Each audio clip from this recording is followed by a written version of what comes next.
بسم الله الرحمن الرحيم.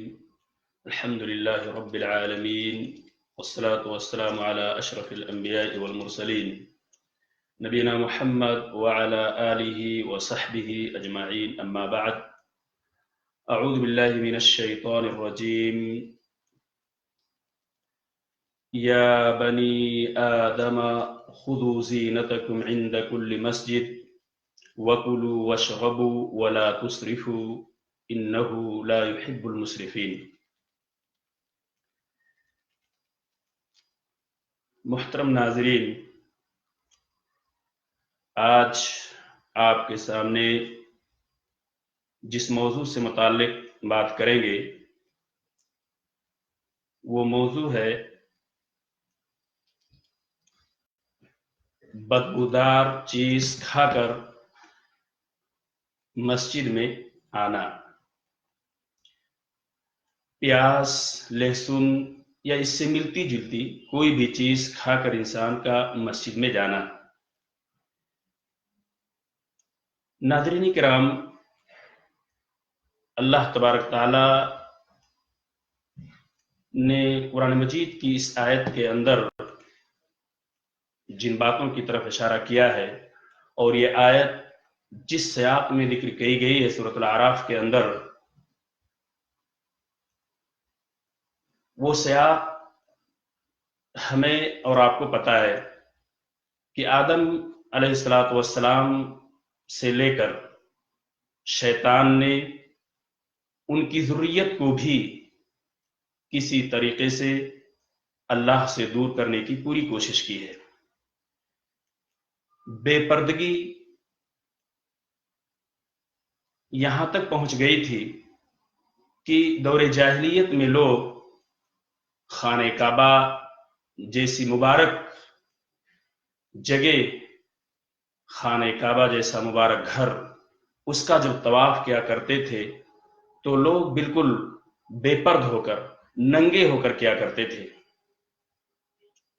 اور ان کا کہنا یہ تھا کہ جن لباس میں ہم سے غلطیاں سرزد ہوئی ہیں، گناہ ہم نے کیے ہیں، اس لباس میں اس مبارک گھر کا طواف نہیں کیا جا سکتا تھا۔ مرد تو مرد، عورتیں بھی ننگی طواف کیا کرتی تھی۔ اللہ تبارک تعالیٰ نے قرآن مجید کی اس آیت کے اندر فرمایا، یا بنی آدم خذوا زینتکم عند کل مسجد۔ اے بنی آدم، ہر نماز کے وقت اپنے آپ کو مزین کیا کرو۔ نماز جیسی عظیم ترین عبادت کے لیے جب ہم مسجد جائیں تو ہمارے لیے نہایت ضروری ہے کہ ہم زیب تن کر کے جایا کریں۔ بے پردگی کسی بھی صورت میں جائز نہیں ہے، اور اسی سے ملتی جلتی چیز یہ بھی ہے کہ لوگ بظاہر لباس میں ملبوس تو نظر آتے ہیں، لیکن ان کے جسم سے پھوٹنے والی بو انتہائی خطرناک ہوا کرتی ہے۔ خود تو خود اپنے آپ کو وہ خشوع اور خضوع سے دور کرتے ہیں اس بدبو کی وجہ سے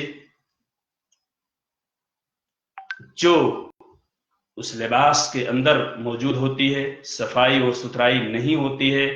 وہیں پاس میں کھڑے ہوئے دوسرے نمازی جو اپنے رب کی عبادت کے لیے حاضر ہوا کرتے ہیں، اور یہ وہ چیزیں، یہ وہ عبادت ہے جس میں اللہ تبارک تعالیٰ سے بندہ سب سے زیادہ نزدیک ہوا کرتا ہے۔ اللہ کے رسول صلی اللہ علیہ وسلم نے فرمایا حدیث کے اندر، اقرب ما یکون العبد من ربہ وہو ساجد۔ یہ عبادت، نماز جس کے لیے ہم حاضر ہوتے ہیں، یہ وہ عبادت ہے کہ ہم اپنے رب سے اس عبادت میں سب سے زیادہ نزدیک ہوا کرتے ہیں۔ ایسی صورت میں بھی اگر ہم زیب و زینت اپنے آپ کو مزین کر کے اپنے رب کے سامنے حاضر نہیں ہوں گے تو پھر وہ کون سا وقت آئے گا، کون سی جگہ آئے گی، کون سی عبادت ہوگی جس میں ہم اپنے آپ کو مزین کر کے اپنے رب کے سامنے حاضر ہوں گے۔ ناظرین کرام، ہمیں خاصا خیال رکھنا چاہیے اس کا۔ حضرت جابر رضی اللہ تعالی عنہ سے مروی ایک حدیث آپ کے سامنے میں پیش کرتا ہوں۔ اس حدیث کے اندر اللہ کے رسول صلی اللہ علیہ وسلم نے فرمایا من अकल सूमन औ बसलन फलियअतसिलना औ قال फलियअतसिल मस्जिदना वलियक़उद फी बैतिही। मुहतरम नाज़रीन, ये हदीस बिल्कुल इस मौजू पे वदाहत करती है कि जो शख्स जिसने भी लहसुन या प्याज खाया तो वो हमसे अलहदा रहे, या आप सल्लल्लाहु अलैहि वसल्लम का फरमान है, और वो हमारी मस्जिदों से अलहदा और दूर रहे, दूरी इख्तियार किए रहे और अपने घर में बैठा रहे।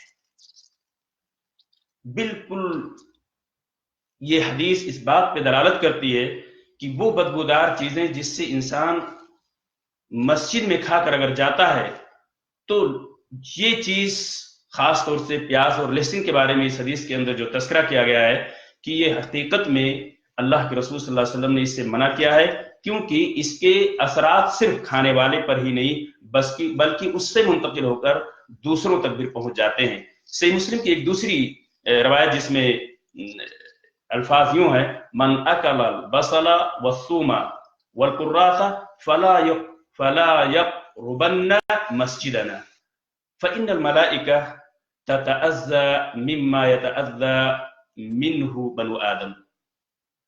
नाज़रीन किराम, इस हदीस के अंदर अल्लाह के रसूल सल्लल्लाहु अलैहि वसल्लम ने जो वजाहत की वो ये नहीं कि सिर्फ प्याज और लहसुन खाने वाला शख्स उसके असरात सिर्फ उसी पे मुरतब होते हैं, बल्कि इंसान ही नहीं फरिश्तों तक भी ये चीज पहुंचती है और फरिश्ते भी इससे तकलीफ और अजियत महसूस करते हैं।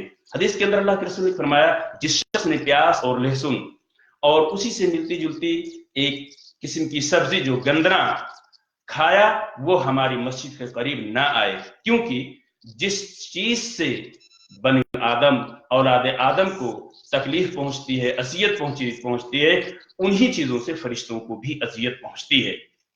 हमें और आपको अगर ये चीज, ये हदीस समझ में आती है तो यकीनन इससे हमें दूर रहना चाहिए, क्योंकि हम इंसानों को तकलीफ देने के साथ साथ उन फरिश्तों को भी हम तकलीफ देते हैं जो हमारे इर्द गिर्द और हमारे पास मौजूद होते हैं।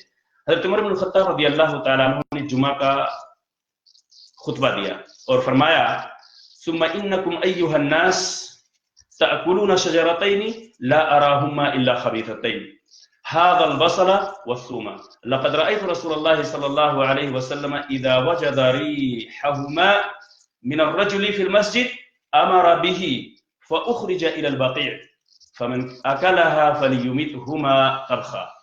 इस हदीस के अंदर उमर इब्न ख़त्ताब रज़ियल्लाहु तआला अन्हु का बयान मौजूद है।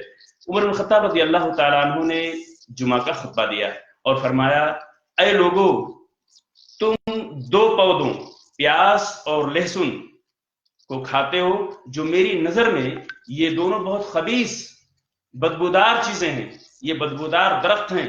मैंने नबी अकरम सल्लल्लाहु अलैहि वसल्लम को देखा, जब आप सल्लल्लाहु अलैहि वसल्लम किसी शख्स से उन दोनों की बू महसूस करते तो उन लोगों को हुक्म दे देते कि उन्हें बकी की तरफ निकाल दिया जाए, जो शख्स उन्हें खाए तो वो उन्हें अच्छी तरह पका ले। प्याज लहसुन अगर खाना ही है तो उसके पका के खाएंगे तो उसके अंदर जो बू मौजूद होती है वो ज़ायल हो जाएगी।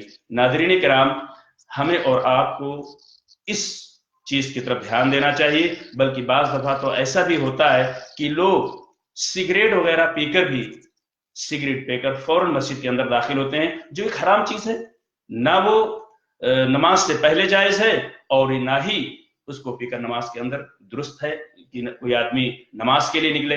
तो ये चीज देखने में आती है कि अगर कभी हम और आप नमाज पढ़ रहे हैं और सिगरेट पीकर कोई शख्स आया है तो यकीनन उसके साथ खड़े होकर रुकना बड़ा मुश्किल होता है, चे जाए कि कोई शख्स नमाज की अदायगी खुशू और खुजू के साथ कर सके।